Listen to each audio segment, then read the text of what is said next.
for most of us, especially if you're my age, will bring up this groundswell of emotions like you're a 10-year-old and that same fear that is illogical now in an adult brain, but your kind of adult brain turns off and just that lizard brain in the back telling you to like run away from your TV. Thank you for joining me for yet another episode of the Everyman Movie Review. I wanted to do something a little special. We're coming up on Halloween now, so for this episode Sunday and for Thursday and next Sunday, I'm gonna look for some more horror-type, Halloween-y type movies, and we're gonna do reviews of those. Two of them are actually a little older. One of them is actually very brand new, so it'll be a little out of character for the new reviews, and there's no real theme other than Halloween, but I wanted to make sure that we could address this holiday, which honestly used to be one of my favorite holidays, really is still one of my favorite holidays, but that we can't really celebrate the way that we would usually because obviously coronavirus. But first up is going to be the movie from November of 2019, Dr. Sleep, which is the sequel to the 1980 The Shining, not the 1997 The Shining, and it's based on the Stephen King book, Dr. Sleep, which is a follow-up to The Shining as well. And I have to be honest here at the top and say, I have seen The Shining. I saw it first when I was like really little, probably too little, and it scared me a lot. And it put me off from The Shining for a long time. But when I saw Dr. Sleep was coming out last year, I actually went and watched The Shining for the first time in maybe 15 years. And I really enjoyed it. Obviously, it's Stanley Kubrick. It is a classic. It's a film that everyone should see. And I do recommend that you check that out before watching Dr. Sleep if you haven't seen it. But obviously, Dr. Sleep is not directed by Stanley Kubrick. And in fact, Stephen King didn't like Stanley Kubrick's version of The Shining from back in 1980. And we probably wouldn't have Dr. Sleep if Stanley Kubrick was directing it, despite however we may feel about his directing prowess. But before I get too far into the movie, let's get through the pleasantries, shall we? Dr. Sleep was directed by Mike Flanagan. It was also written by Mike Flanagan, and of course it's based on the Stephen King novel. It is starring Ewan McGregor as the now all grown-up Dan Torrance, Rebecca Ferguson as Rose the Hat, Kylie Curran as Abra Stone, Cliff Curtis as Billy Freeman, Zane McLernan as Crow Daddy, Emily Lind as Snakebite Andy, Zachary Momo as David Stone, Jocelyn Donahue as Lucy Stone, Carl Lumley as Dick Halloran, and Henry Thomas, who is credited as the bartender, who calls himself Lloyd during the movie, but who is clearly playing Jack Nicholson's character in that same role and looks amazingly like him. And Alex Esso, who is playing Wendy Torrance, obviously Danny's mom, only her younger self when we see her in memories. So for those of you who don't remember The Shining, I'll give you just like a brief overview of the world, I guess. It took place at a place called the Overlook Hotel, and Jack Nicholson's character was the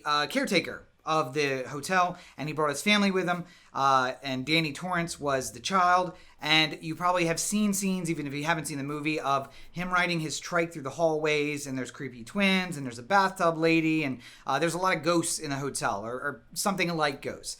And The Shining is actually a power that people have within them, and it allows them to do things that other people cannot.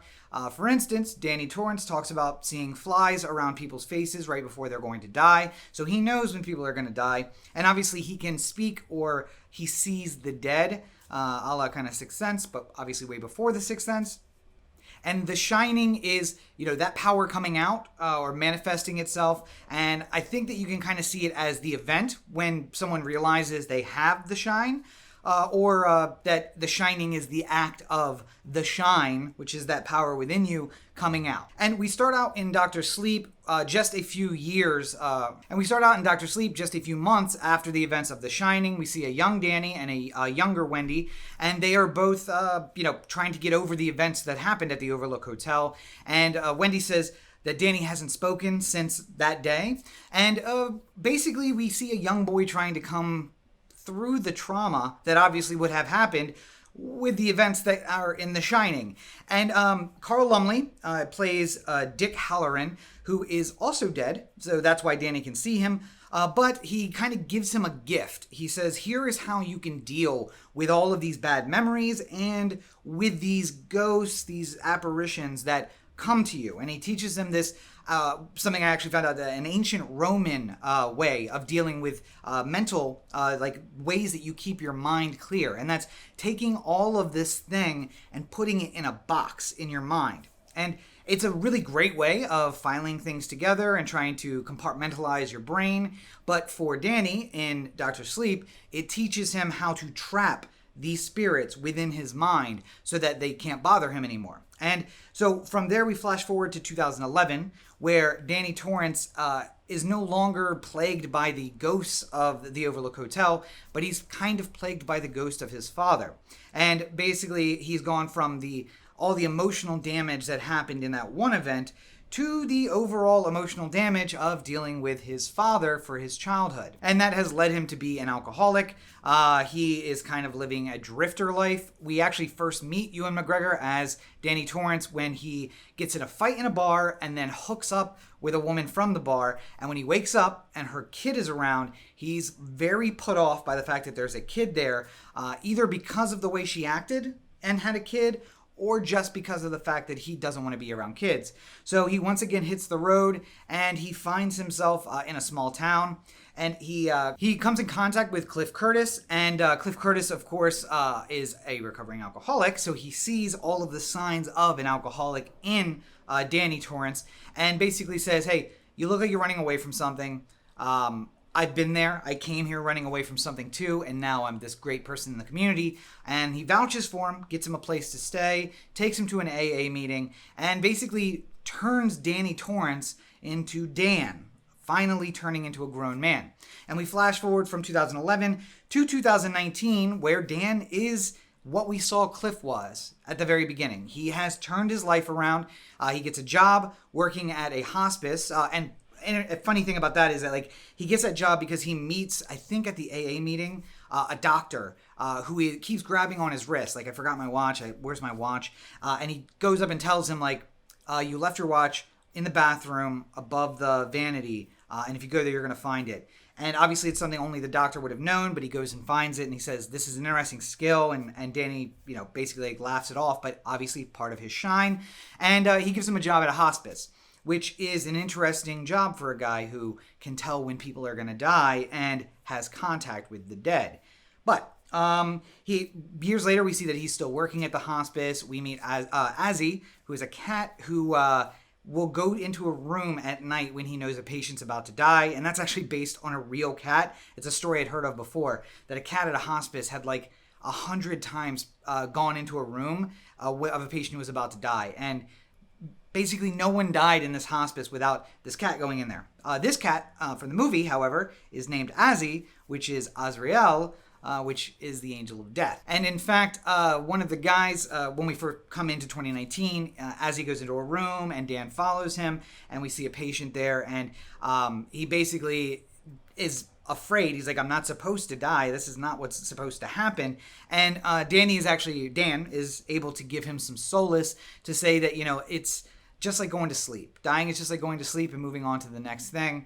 And so that guy calls him Dr. Sleep, which obviously gives one of those moments in the movie where you can just be like, hey, they said the name of the movie that I'm watching, hey. So for those of you who like that, that's in there. But Danny has also been in contact with someone. He has a big chalkboard on one end of his room, and he's passing messages back on this chalkboard with someone who's not there. Obviously, it's someone who is like remote viewing or remotely able to use the chalk on the board. And the person who that is Abra Stone. And she talks about her grandfather. And I think they're making an allusion that her grandfather is Jack Torrance. Or I guess that her grandfather was maybe Jack Torrance's father. That she is in some way related to Danny and they are connected in that way. But more than that, they're connected because they both have the shine. And she doesn't call it the shine because she doesn't know what the shine is. That's Danny's term for it. That's why we know it. But she's has this ability, and we see her when she's little, back in 2011 again, and her parents walk in the kitchen and she's holding all the spoons on the ceiling. And then she says, Abra, Kadabra, and they all fall, which is pretty amazing, and also would be really scary if you're a parent and that happened. But flash forward to 2019, and we see that she is like a maturing teenager who can just happen to read all of her classmates' minds, and obviously is a little bit of an outcast because everyone wonders why the weird kid stares at them. But this teenager ends up spotting, seeing, even though she's not there, the murder of a young boy, and that boy is murdered by a group known as the True Knot. And the True Knot introduces us to an even darker side to the Dr. Sleep saga, if you can see that.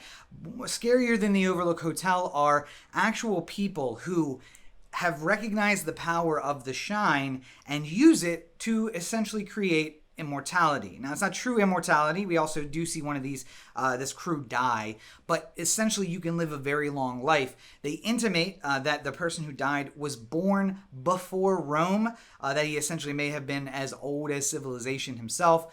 Rose the Hat, who we are introduced to when she kidnaps a child from a lake using magic tricks, and then later on they consume her shine in the form of steam. They call it steam, not shine. But they consume it as, they're feeding to keep themselves young and powerful. It's a weird group. Let's just say that. It's a weird group. And while we're with that group, we see that they are watching this girl who essentially uses her shine to manipulate men into giving her things or doing things. And when she does, she leaves a snake bite like X mark on their cheek, so they're always scarred with that. And so Rose approaches her, asks her to join, calls her Snakebite Andy. But so we kind of get the sense from these True Knot folks that one, they have shine of some variety. One of them, Crow Daddy, is a tracker, and he's wearing a gun belt that is middle of the 19th century, probably Civil War era. I want to say Civil War cavalry gun belt. And so that makes me think, of course, that he was a tracker at some point. He seems to be Native American. That is also part of it. But he can see and track people for long distances. Rose can obviously do magic tricks. She can also remote view and go into someone's mind from far away.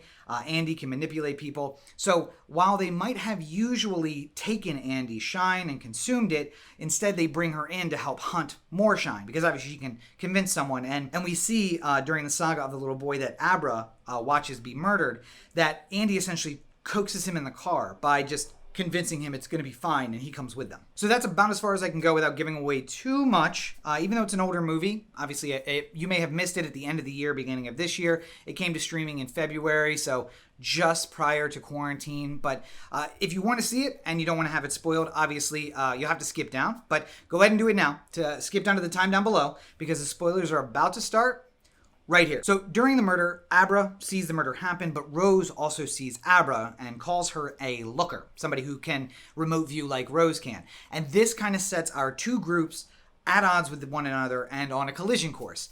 Abra and Dan on one hand, and the True Knot on the other hand. And so Abra and Rose start playing this little game where Abra jumps into Rose's mind, and then Rose realizes she's there and uses it as a back channel to get into Abra's mind. And when she pushes her out, it has an impact in the physical world where Rose is, and she realizes she is very powerful. This could be our biggest feast ever. She's dangerous. Then Rose, trying to locate her, finds her, figures out where she lives using remote viewing, and then enters her mind while she's sleeping. But Abra, expecting this to happen, has laid a trap. And while there's an amazing view of Rose going into Abra's mind and seeing everything as filing cabinets. Everything is filed away.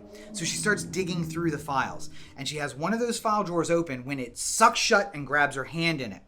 And she has to fight and claw her way out to escape Abra's mind. And when she gets back to her body, she realizes that all of the wounds that she suffered in Abra's mind have come with her back to the real world. And that is a super powerful shine. So while some people had argued that if this girl is that powerful, we should bring her in, Rose says at that moment, no, we have to destroy it and we have to consume it because she's too dangerous to be out there. And obviously when this starts happening, Abra reaches out to her Uncle Dan, who she refers to as Uncle Dan, Danny Torrance, and looks for guidance on how to deal with this. It's a long movie. It's over 2 hours long. There's a lot of stuff that's happening. And the funny thing is, it kind of moves very quickly. I'll get to that at the end part. But nonetheless, they have some interaction with the knot, and Danny goes on a journey to get Abra, the thing that she needs to track the knot. They do that by discovering Billy's body, the boy who was murdered by them, and it's a it's a convoluted and kind of like off-putting, but in that horror story kind of way. Nonetheless, Rose is now on the trail of Abra. Abra is on the trail of Rose. They set a trap for the true knot, where they are all there except for Rose and Crow Daddy. They think that they are where Abra is, but she is literally just making everyone think she is with Dan and Cliff. They basically kill everybody in the true knot. They shoot them. They set up like a little firing line and just shoot everybody while they're there trying to get Abra. But Abra is at home and everyone thinks she's safe, except Crow Daddy is smart enough to know wherever she wants me to think she is, she's not, because he's a good tracker, and he finds her at the house and takes her. And then there's this like tit for tat where Andy manipulates Cliff, Danny's friend, obviously, into shooting himself just before she dies.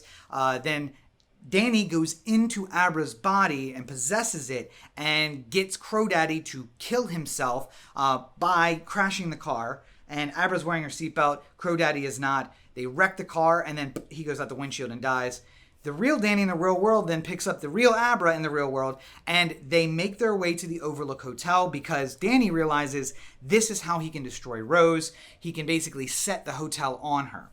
And that sets the tone for the big culminating event, which is, of course, a showdown at the Overlook. Danny goes in. He sees his father sitting at the bar, although the bartender doesn't acknowledge that he's his father. He says his name is Lloyd. And then after a little brief exchange, the bartender actually starts to channel Lloyd, drinks the drink that he had made for Danny, which Danny said no to. Obviously he's in AA. And Rose arrives at the hotel. This sets a showdown between the two of them, the two probably most powerful people in this exchange. Everyone's dead from the True Knot except for Rose. This isn't really about anything anymore. It's revenge for her family that she's lost. And also, the shine from these two probably would make her last for a long time. They don't usually consume the shine from adults because it's been poisoned by just the evil of the world, but Danny's is so strong that she could still consume it and get something out of it. And she gets into Danny's mind and she finds these little glowing closed boxes and think that must be where the shine is. But of course, that is where he's trapped all of those demons from the Overlook Hotel. When she opens the boxes and Danny opens the rest of them for her, the hotel itself seems to wake up and come after her, and it basically turns on her and all of those characters that you remember from The Shining, Bathtub Lady and the twins and the guy, I think he has a gunshot wound. They just turn on her and they try to take her, and then the hotel itself possesses Danny, and he turns on Abra and basically becomes his father. What we saw Jack doing, running around the hotel with an axe and acting crazy, Danny starts doing that as well. It's a very well done remake of the Stanley Kubrick 1980 The Shining, and it's set within the subsequent movie. Nonetheless, once Abra can get inside Danny's mind back to him, she gets him out and the house loses control of him. And then he says, we got to get out of here and I have to destroy this thing. You go to the car. I'm going to go to the boiler room.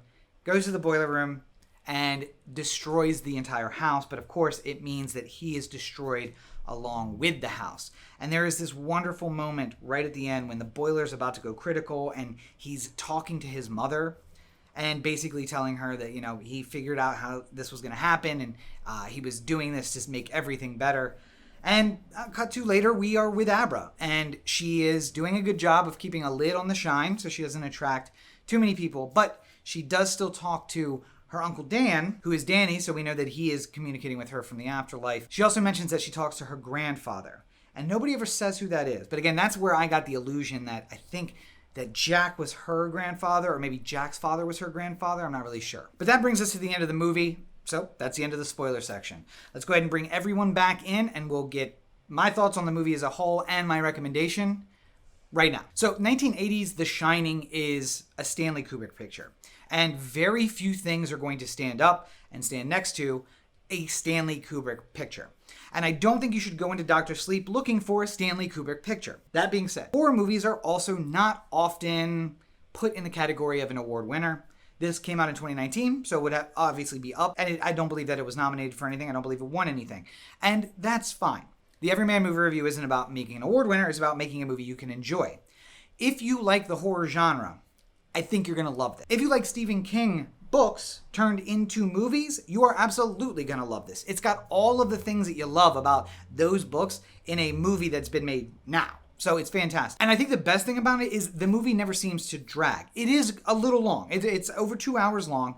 And I think it's 2 hours 20. And I went and saw it and I was like, oh, I hate those horror movies that like drag themselves out with these slow times in the middle just to build up the anticipation. And it does not do that. It is constantly moving forward, moving forward, moving forward. And just a lot of terrifying stuff is happening in almost every moment. It just seems that like you cannot escape it. There's some very sweet moments between Danny and Abra. There's some very sweet moments between Rose and Andy and Crow Daddy. And you see these two families that are set at odds on each other just because the world is one in which both cannot exist. Only one can exist. So they are inevitably going to reach conflict and they're inevitably going to have to destroy one or the other or both. But it is so well done. And I don't know that you need to say it's so well done. It's based on a Stephen King novel. And Stephen King is, of course, Stephen King. So everything is so well done. I saw it on streaming, so I saw the director's cut, which is actually broken down into chapters to make it, I guess, more like a book. But also, it made it the perfect thing to consume. And I know that it's that time of year and you're looking for something scary. This has all the scare. This has everything that frightened me as a child about The Shining is in this, plus more. And of course, I was watching The Shining 15 years after it came out, so it had already aged a lot by then. This is 2019. It's got all the effects, mostly well used. There's one portion where they're outside in the maze and there's snow on the ground, and clearly the snow is fake. A lot of it is added in after. They're not breathing out clouds. And that's one of the benefits that you get from Kubrick when he says, I'm going to make my actors freeze in the cold because I want it to look legitimate. So they didn't do that. Good for them. Better for the actors. But there is that note that there's some stuff that you can see that isn't completely accurate. One thing that seems completely accurate is the remake of the scenes from The Shining are so well done. And the characters from the original Shining have been remade masterfully. And Kubrick had this way of making movies that is unbelievably unique. He used a point of view kind of filmmaking where everything stayed based on the center of the screen. So like you're walking down the hallway and everything is moving around the edges, but the center kind of just stays the same. So when they wanted to remake some of those scenes and use different actors, it was impossible to like digitally put them in. And maybe that is Stanley Kubrick's last give or last take from the movie industry, that you cannot go in my movies and digitally put someone in. It's impossible based on how I shot it. But they did stay true to a lot of the things Kubrick gave them. Like the color schemes of different places match perfectly from The Shining. And again, the characters. The writing itself seems like it's very similar to the Kubrick movie. And it's excellently done. So again, it's that time of year. We're looking for something scary. We're looking for something amazing. I think Dr. Sleep is all of those things. It is, of course, available on streaming. You'll be able to find the links down below. And I do highly recommend that you check it out, with the caveat that if you don't like horror movies, ain't for you. Just skip it. If you don't like Stephen King novels turned into movies, that's not for you. Don't watch it. And if you are not looking for something utterly terrifying, and that for most of us, especially if you're my age, will bring up this groundswell of emotions like you're a 10-year-old and that same fear that is illogical now in an adult brain, but your kind of adult brain turns off and just that lizard brain in the back telling you to like run away from your TV.